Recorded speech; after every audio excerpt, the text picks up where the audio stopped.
Me emrin e Allahut, të gjithë mëshirshmit, mëshirëplotit. Deri tani e dim se gjinët janë qenje të krijuara nga zjarri patym, të afta të ndryshojnë forma për të ndërvepruar me dimensionin ton. Por tani, gjarat bëhen edhe më intriguese, ndërsa dëgjojmë për botën e tyre drejt për drejt nga vetë një gjinë. Gazetari egjiptian, Muhammed Isa Daud, realizoi një intervistë me një gjin musliman, duke dokumentuar më pas këtë përvojë në librin e tij Hir Sahafi, i cili u përkthye më pas në gjuhën indoneziane dhe malajeze me titullin Dialog Ding Jin Muslim. Është e rëndësishme të theksohet se informacioni i ndarë nga gjini nuk duhet të pranohet si e vërtet absolute.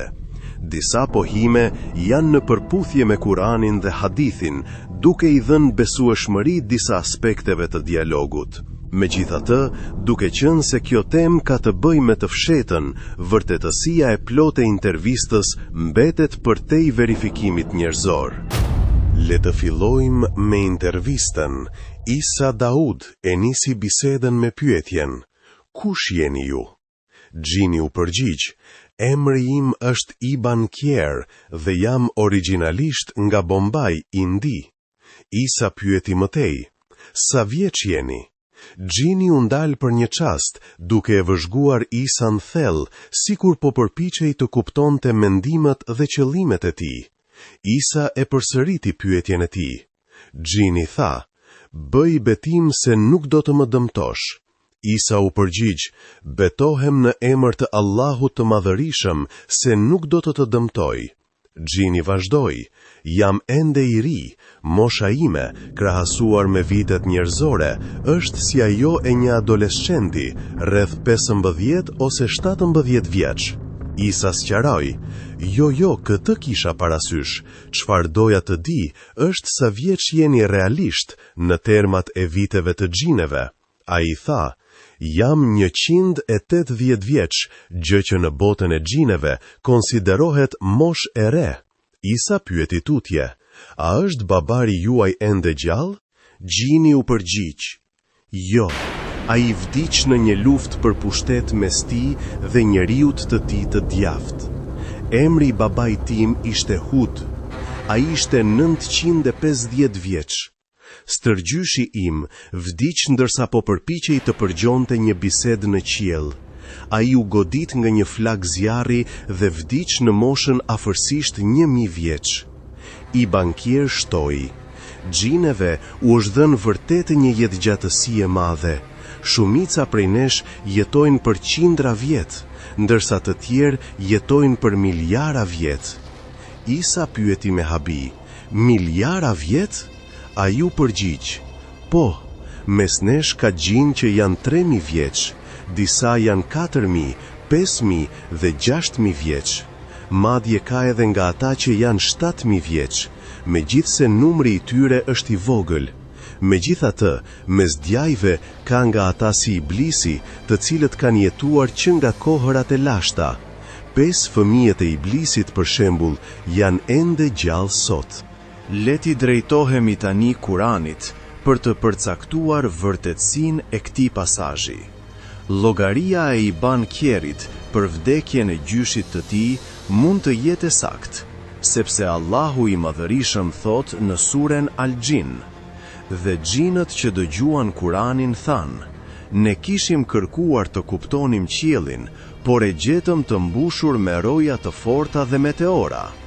Ne uleshim në vende të larta për të dëgjuar, por tani kushdo që përpiqet të dëgjoj, do të gjejë një flak në pritje për të." Ky ajet jep njohuri mbi përpjekjet e mëparshme të gjineve për të përgjuar dekretet sjellore.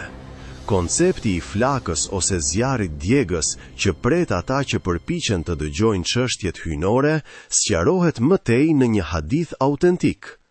Para ardhjes së Islamit, njerëzit besonin se flakët e tilla ishin shenja të diçkaje të rëndësishme që po ndodhte.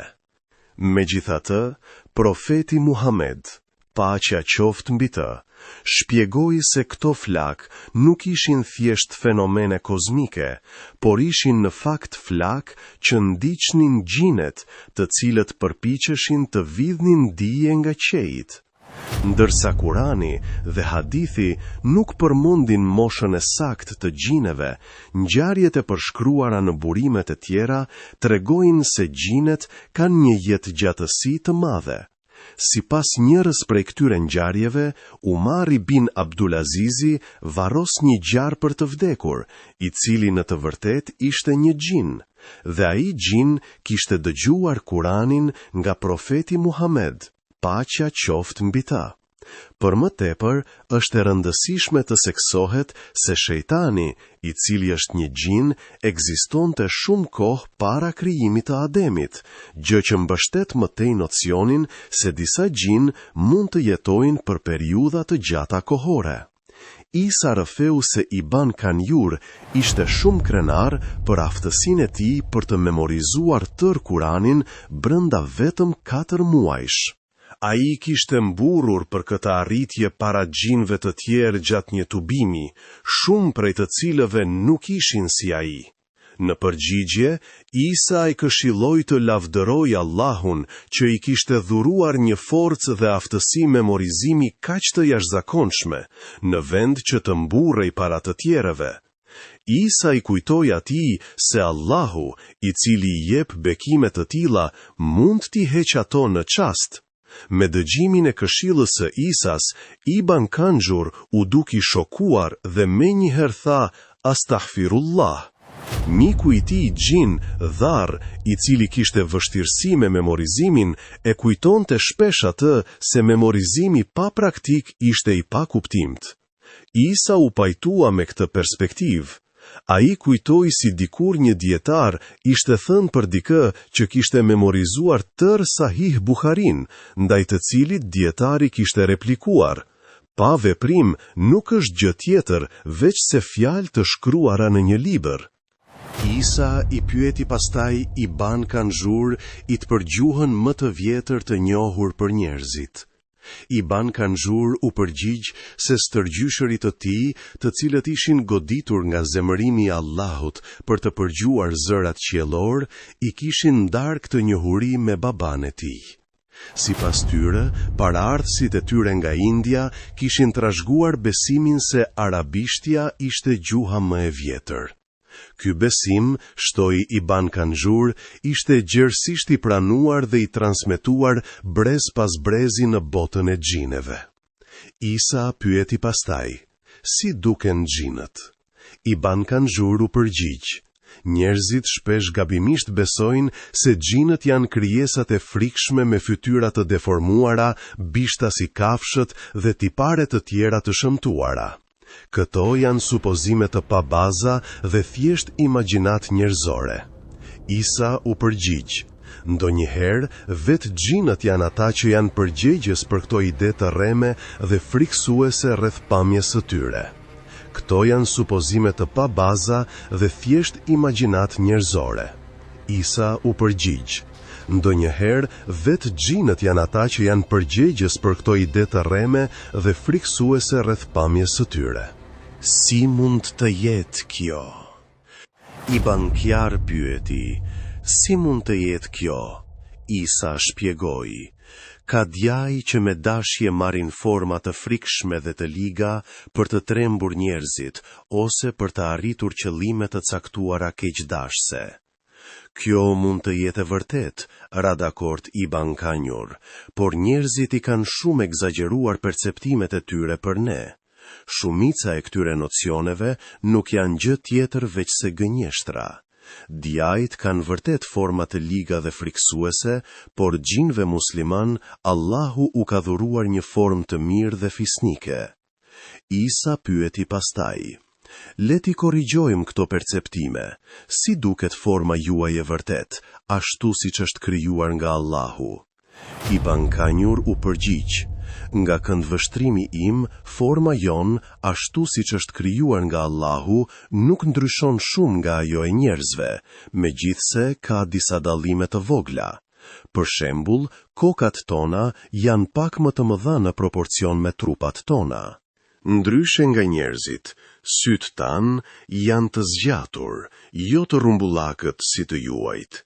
Disa prej nesh kanë sy që drejtojnë lart, ndërsa të tjerë kanë sy paksa të pjerrët, duke ngjasuar me ato të njerëzve kinez ose japonez. Një dallim i rëndësishëm është se sytë tanë nuk janë të ngushtë si sytë e njerëzve. Ata janë në përgjithësi të mëdhenj dhe të gjerë, të ngjashëm me sytë e një dreri, megjithse ende të zgjatur. Isa vërejti: Gjithmonë kam dëgjuar se sytë tuaj janë gjithmonë të kuq. A është kjo e vërtet? I bankieru përgjigj: Jo gjithmonë. Sytë tanë, ashtu si sytë e njerëzve, vinë në ngjyra të ndryshme. Ne kemi sy të zinj, të verdhë dhe kafe të errët, ashtu si njerëzit. Megjithatë, nxirësia e syve tanë është pak ndryshe nga e juaja, shpesh duke u drejtuar drejt një nuance të bardhë. Besimi se sytë tanë janë gjithmonë të kuq mund të burojë nga rrezet delikate që rrjedhin prej tyre, të cilat priren të janë të kuqe. Nuk është frikësuese për ata që i shikojnë. Në fakt, ka një bukuri të caktuar në to. Ai vazhdoi: Veshët tanë janë të formuar si ato të kuajve, veçanërisht në formën e tyre të mprehtë. Disa prej nesh kanë veshë të formuar si veshët e maceve. Nëse njerëzit vëzhgojnë me kujdes, do të shohin se veshët e maceve ngjasojnë në fakt me veshët e kuajve. Kështu që, kur marrim forma të caktuara, i preferojmë ato të maceve, kuajve ose tigrave. Sa i përket hundëve tona, shtoi ai, ato ndodhen në qendër të fytyrave tona, ashtu si të juajt. Megjithatë, ato nuk janë aq të mprehta sa hundët e njerëzve. Zakonisht, hundët tona janë të sheshta ose të rumbullakta, të ngjashme me hundët e burrave dhe grave filipineze. Ai vazhdoi: Xhinët musliman lën mjekër duke ndjekur udhëzimet e profetit Muhammed, paqja qoftë mbi të. Ata prej nesh pa mjekër quhen faqet e nxehre. Flokët tanë janë shumë të trash, veçanërisht tek xhinat femra. Flokët e xhinëve meshkuj priren të jenë më të trash dhe më shumë prej nesh janë tullac. Xhinat femra kanë flok jashtëzakonisht të gjatë, gjë që konsiderohet simbol bukurie. Disa prej tyre madje kanë flok që zvërrisin në tokë, sepse janë aq të gjatë. Isa pyeti: Po duart dhe këmbët tuaja? Iban Kanjur u përgjigj: Duart tuna janë të ngjashme me tuajat. Megjithatë, krahët tanë janë shumë më të gjatë në raport me trupat tona. Gishtat tanë janë gjithashtu më të gjatë dhe thonjt tanë janë të ndryshëm. Sa i përket këmbëve tona, pozicioni i thembrave dhe mprehtësia e gishtave të këmbëve ndryshojnë nga tuajt. Isa pyeti: A keni kocka, zemër ose organe tretëse dhe frymëmarrëse? Iban Kanjur u përgjigj: Po, ashtu si ju, megjithatë, kockat tona janë më të mëdha në krahasim me lëkurën ose mishin ton. Disa prej tyre madje kanë flok që zvarrisin në tokë, sepse janë aq të gjatë. Posedojmë gjithashtu një nivel jashtëzakonisht të lartë fleksibiliteti, përtej asaj që mund të imagjinoni. Organet tona të tjera janë mjaft të vogla, por funksionojnë ashtu si tuajt, megjithse nuk kemi nevojë për aq shumë oksigjen për të marrë frymë. Sistemi ynë tretës përpunon atë që ham dhe mbetjet tona dëbohen nga trupat tanë si të juajt. Megjithatë, ato nuk janë të ngurta, janë më shumë si avulli trash. Urina jon është gjithashtu një gaz me presion shumë të fortë, por është e lehtë dhe ngjan me një rrjedhë si shatërvani në botën tuaj. Kjo është arsyeja pse një djalë mund të urinojë në veshin e një muslimani që nuk përmend emrin e Allahut para gjumit. Ka një hadith i transmetuar nga Buhariu që mbështet në fakt këtë llogari të Ibn Kanjurit. Ky hadith përmend një njeri që kishte fjetur gjatë tërë natës pa u zgjuar për të falur namaz. Profeti, paqja qoftë mbi të, kishte thënë: djalli ka urinuar në veshët e tij. Një transmetim i ngjashëm në Sahih Muslim dhe koleksionet e tjera e forcon këtë, me profetin, paqja qoftë mbi të, duke thënë: djalli urinon në veshët e tij. Le të vazhdojmë. Isa pyeti pastaj: a ka djall ose gjin i brir? Ibn Kanjur u përgjigj: çdo gjin ka 2 brir, por ato janë shumë të vogla, madje edhe krahasuar me trupat tanë të vegjël. Isa pyeti: kjo do të thotë se ju gjithashtu keni 2 brir? Ibn Kanjur konfirmoi: po, por ato janë shumë të vogla, si shkronja nun, të vogla dhe jo të gjata siç i kanë imagjinuar njerëzit. Isa pyeti: a janë brirët e iblisit të vegjël apo të mëdhenj? Ibn Kanjur u përgjigj: të mëdhenj në proporcion me trupin e tij. Iblisi është shumë i vjetër, shumë më i vjetër se njeriu i parë. Ngjashme me lëkurën dhe mishin e buallicës suaj, megjithse shumë më trash. Disa prej nesh kanë lëkurë edhe më të trash. Ka gjithashtu gjin me lëkurë të bardhë dhe të kuqe. Subhanallah, ka kaq shumë ngjyra të ndryshme mes nesh. Isa pyeti pastaj: edhe kështu ne ende nuk mund t'ju shohim? Ibn Kanjur u përgjigj: po, kjo është e kuptueshme. Origjina jon është zjarri, i cili është një gaz i lehtë. Megjithatë, në kushte të caktuara, ne mund të bëhemi të dukshëm. Isa pyeti: çfarë lloj kushtesh? Ibn Kanjur shpjegoi: ne mund të shfaqemi në një formë fizike dhe materiale, ose mund të jemi të dukshëm në ndikimin e magjisë.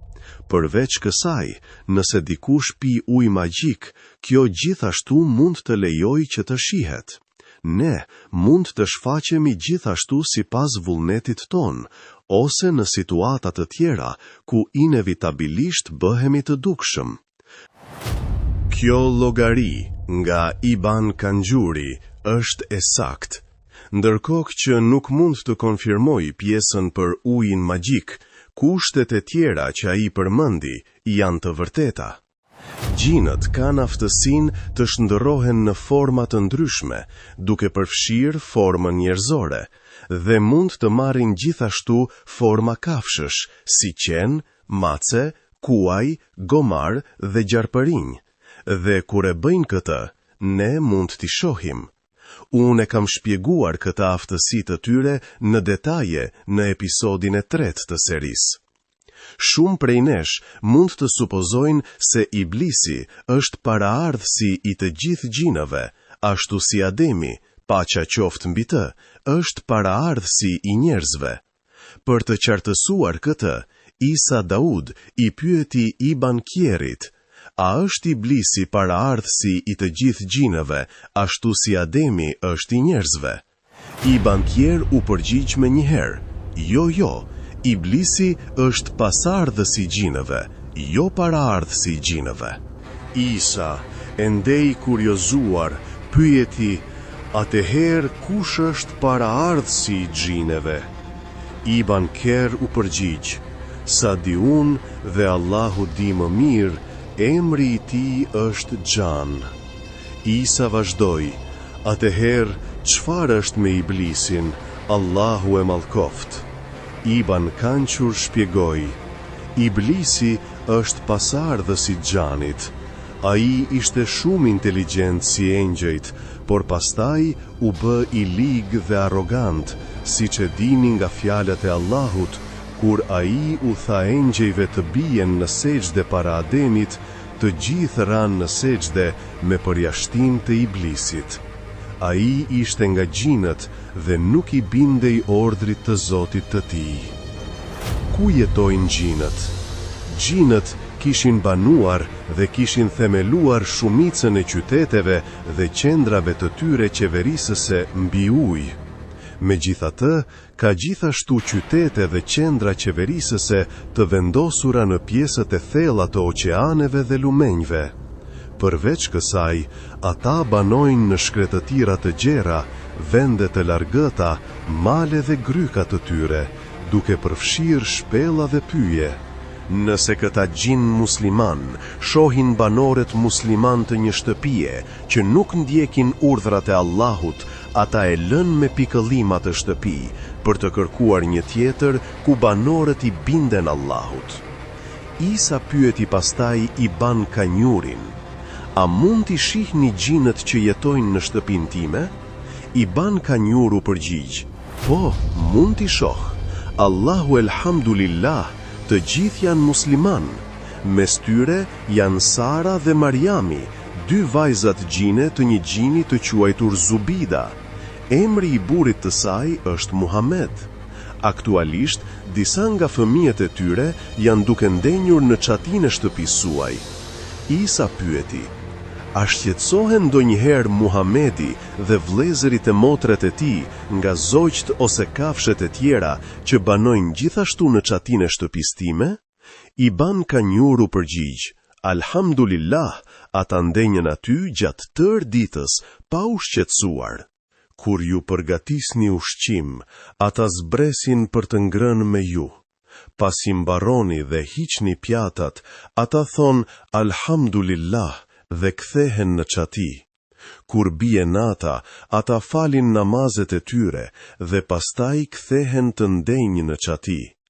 Kur lodhen, zbresin dhe flen kudo që dëshirojnë, në karrige, qilima ose verand." Isa pyeti: "A e lën ndonjëherë shtëpinë për nevoja, udhtime ose gjëra të tjera?" I ban kjer u përgjigj: "Po, ata hyjnë dhe dalin. Ndonjëherë udhtojnë për të falur namaz në Mesgjid el Haram në Mekë ose Mesgjid Nebevi në Medine. Ata ikin dhe kthehen me shpejtësinë e rrufes." I ban kanjur tha pastaj: "Do t'ju jap një paralajmërim të rëndësishëm. Djajt e duan shumë të jetojnë në puse të braktisura. Papastërtia dhe dreqi i tërheq ata. Prandaj, kur dëgjojnë ezanin, shkojnë larg në vende afër ujit. Ata mbulojnë veshët me duar ose i vënë rrobat mbi kokat e tyre. Por kur ezani ka përfunduar, ai kthehet. Kur shpallet i kameti, ai largohet përsëri. Por sapo i kameti mbaroi, kthehet. Pastaj ai i shushuritet atij që falet, duke i thënë: Kujto këtë dhe kujto atë, duke i sjell ndërmend diçka që ai nuk kishte mbajtur mend, kështu që ai nuk mban mend më sa rekate ka falur." Statujat janë një nga vendet e preferuara të xhineve. Isa shkroi në librin e tij: "Dikur kisha një mbajtës lapsash të formuar si koka kafshësh. Gjatë takimit tim të parë me miqin tim gjin musliman, ai ecte në përdhom duke shikuar drejt tavanit dhe duke ofruar përshëndetje. Pa pritmas, vuri re mbajtësin e lapsave dhe me ngut tha: Merr një thik dhe preje kokën me njëherë, ose rimodeloje që të mos ngjaj më me kokën e një statuje." Pasi tha këtë, bërtiti ashpër, si po komandonte diçka: "Shko, dil nga këto." I habitur i pyeta: "Pse the këtë?" Ai u përgjigj: "Pash një demon të ulur mbi kokën e këtij mbajtësi lapsash." Pastaj e mbuluan imazhin e kokës mbi mbajtësin e lapsave dhe demoni u tërhoq prej saj. Miku im gjin musliman tha: "Muhamedi, paqja qoftë mbi të, ka thënë se njerëzit që do të marrin dëshkimin më të rënd në ditën e gjykimit janë ata që krijojnë imazhe si këto." Statujat janë një nga vendet e preferuara të xhineve. Kjo i referohej imazheve dhe statuave të qenjeve të gjalla. Ai ka thënë gjithashtu se engjëjt nuk hynë në një shtëpi ku ka statuja ose imazhe. Unë pyeta, po fotografit? Ai u përgjigj, është njësoj. Ato tërheqin demonët. Prandaj mos i varni në përmure ose lini të ekspozuara. Nëse janë në revista ose libra, kthejini që imazhet të mos jenë të dukshme. Kjo është në fakt e vërtet, sepse i dërguari Allahut, paqja qoftë mbi të, ka thënë, Gjibrili erdhi tek unë dhe tha, erdha tek ti mbrom, por u pengova të hyja thjesht sepse kishte imazhet e dera.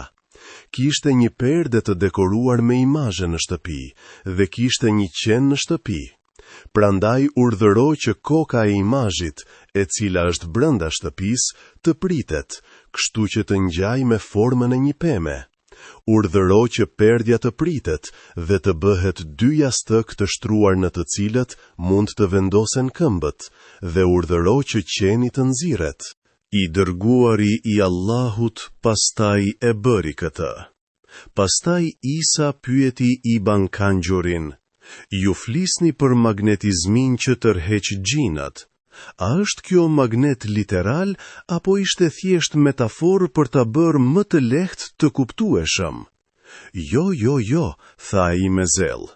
Është vërtet një magnet, në kuptimin literal. Madje, demonët e nuhasin atë, ashtu siç do të thithni aromën e një parfumi të këndshëm. Ata mund ta shohin nga larg, sepse këto statuja lëshojnë një shkëlqim ose ndriçim, të cilin nuk mund ta shihni me sytë tuaj njerëzor. Demonët e zbulojnë atë në mënyrën se si dikush nuhat aromën e ushqimit të shijshëm. Kjo ka kuptim kur e shohim nga pikpamja shkencore. Çdo objekt, duke përfshirë statujat, lëshon rrezatim elektromagnetik bazuar në përbërjen e materialit dhe temperaturën e tij. Materiale siguri, mermeri dhe metali, të përdorura shpesh në statuja, kanë struktura atomike të dallueshme që mund të lëshojnë frekuenca specifike elektromagnetike, të reflektojnë ose thithin energji ambienti nga drita, zëri ose nxehtësia. Këto rrezatime formojnë një nënshkrim EMF unik për statujen. Siç e dim, gjinet janë qenie të zjarrit pa tym.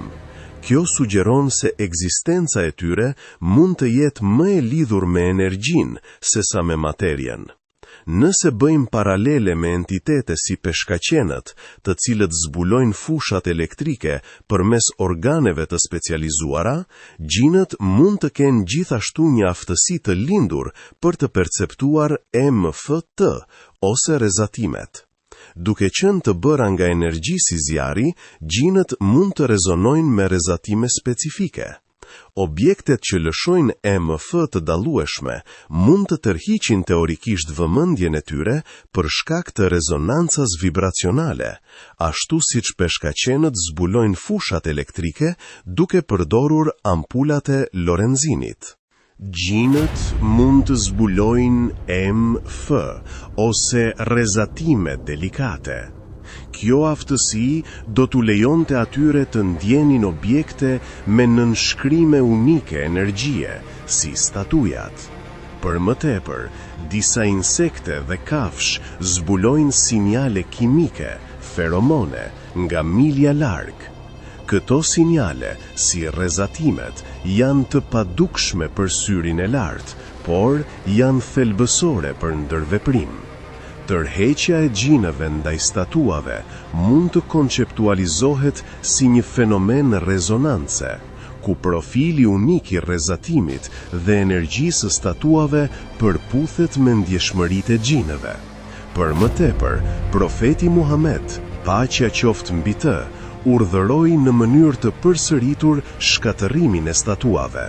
Kur Meka u çlirua, profeti, paqja qoftë mbi të, dërgoi Khalid bin Walid Allahu qoftë i kënaqur me të, në një vend të quajtur Nahla, ku kishte një idhull të perëndeshës Al-Uzza, të adhuruar nga fiset Quraysh dhe Kinana.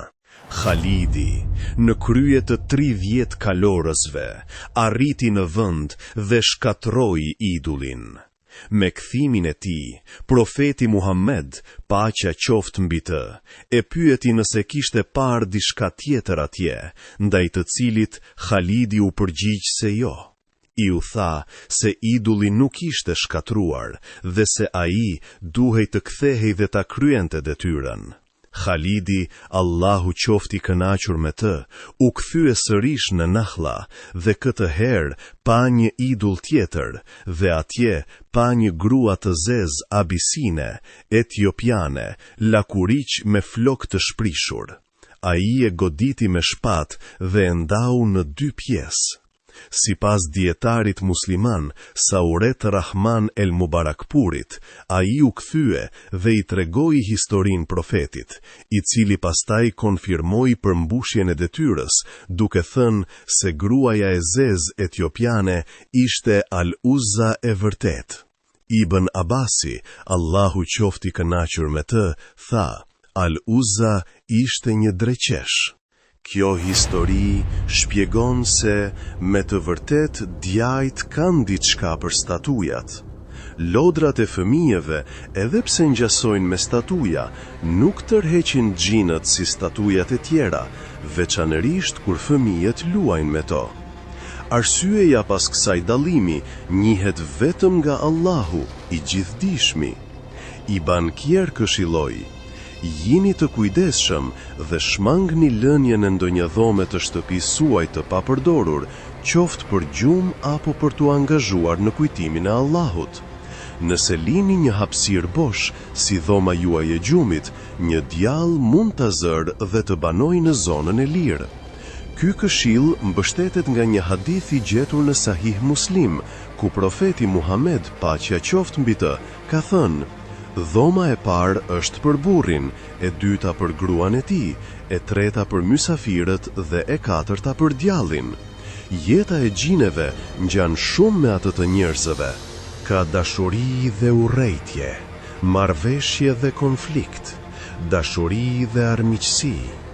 Ndjenjat e tyre të gëzimit dhe zakonet sociale ndryshojnë mes tyre, duke ndryshuar nga një grup te tjetri, nga një familje te tjetra, nga një qytet te tjetri dhe madje nga një vend te tjetri.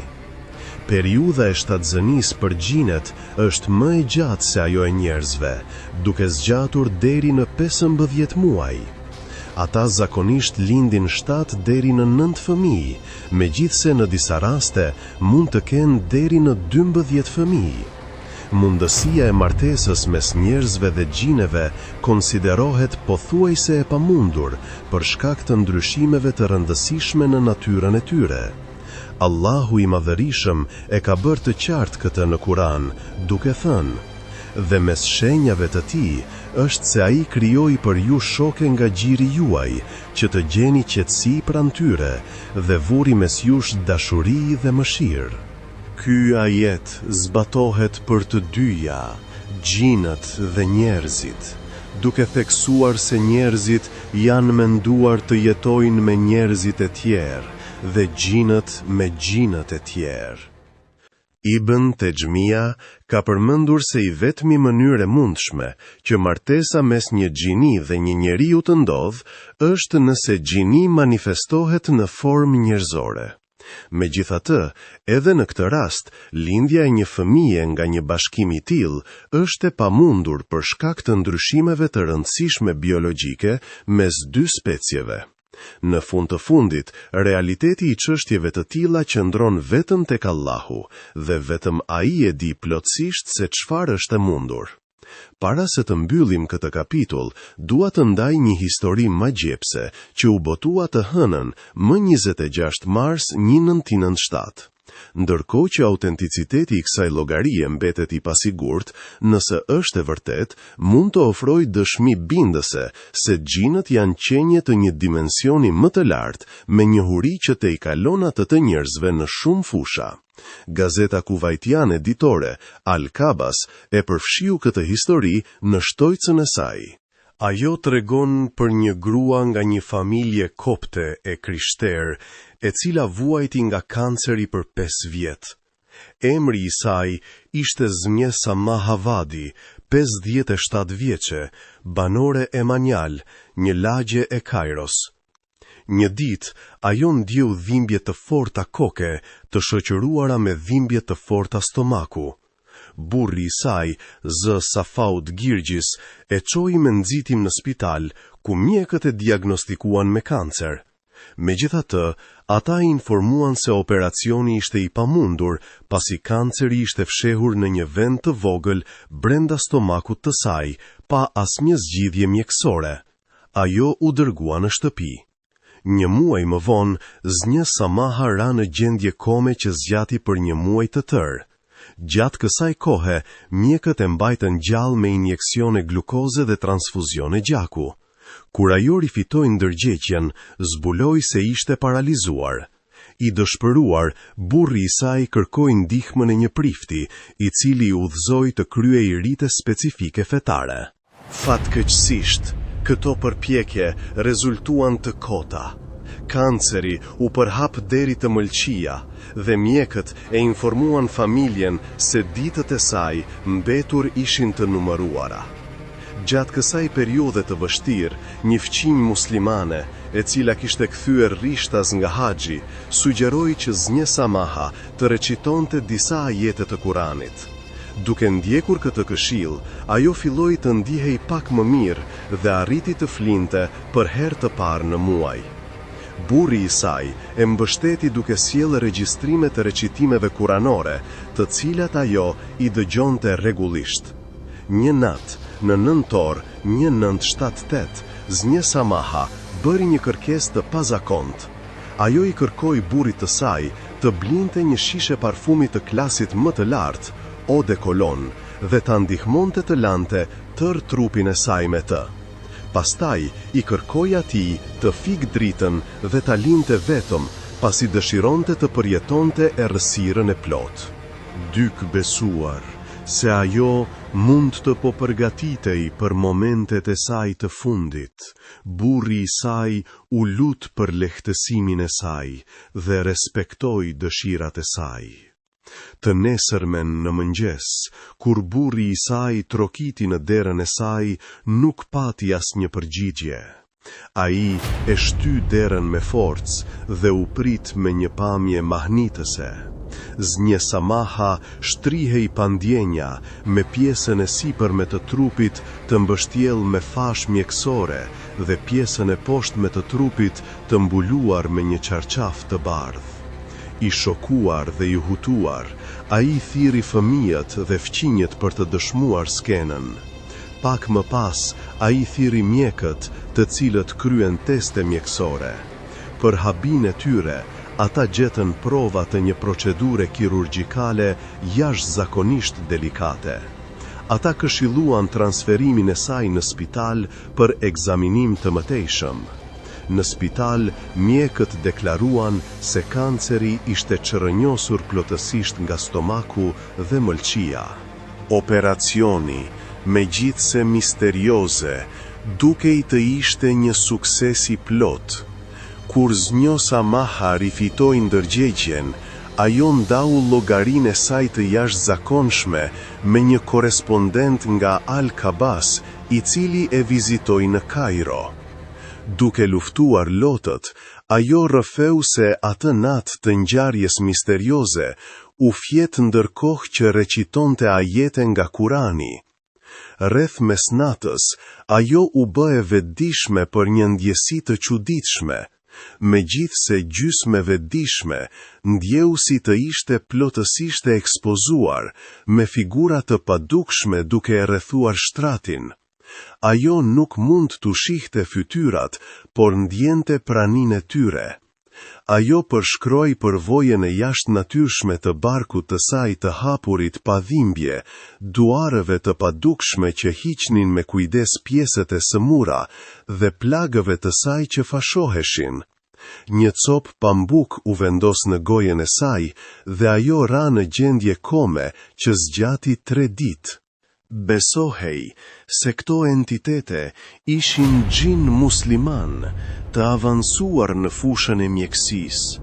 Sipas Znjë Samahes, ajo nuk ndjente asnjë dhimbje ndërsa barku i saj u hap, duke sugjeruar se këto qenie operonin në një mënyrë përtej kuptimit njerëzor. Kjo aftësi e jashtëzakonshme nënkupton se ato mund të ekzistojnë në një dimension më të lartë, duke ndërvepruar me trupat njerëzor nga një perspektivë që tejkalon realitetin ton fizik. Efikasiteti dhe ekspertiza e tyre mund t'u atribuohen jetëgjatësive të tyre të jashtëzakonisht të gjata, duke u dhënë atyre kohë të mjaftueshme për të fituar njohuri të gjera dhe zotërim në fusha të ndryshme, duke përfshirë mjekësinë. Kjo jetëgjatësi e tillë, e kombinuar me ekzistencën e tyre dimensionale të avancuar, u mundëson atyre të tejkalojnë aftësitë njerëzore dhe të kryejnë detyra delikate me saktësi të jashtëzakonshme. Efikasiteti dhe ekspertiza e tyre mund t'u atribuohen jetëgjatësive të tyre të jashtëzakonisht të gjata, duke u dhënë atyre kohë të mjaftueshme për të fituar njohuri të gjera dhe zotërim në fusha të ndryshme. Kjo jetëgjatësi e tillë, e kombinuar me ekzistencën e tyre dimensionale të avancuar, u mundëson atyre të tejkalojnë aftësitë njerëzore dhe të kryejnë detyra delikate me saktësi të jashtëzakonshme. Ibn Kanjur dikur ndau një llogari intriguese ku babai i tij e çoi atë të dëshmonte shejtanin. Si duket ai dhe si vepron ai në botën e tij, si dhe në botën tonë? Si manipulon shejtani mendjet e njerëzve? Inshallah, në pjesën tjetër do të eksplorojmë natyrën e këtij armiku më të madh të njerëzimit.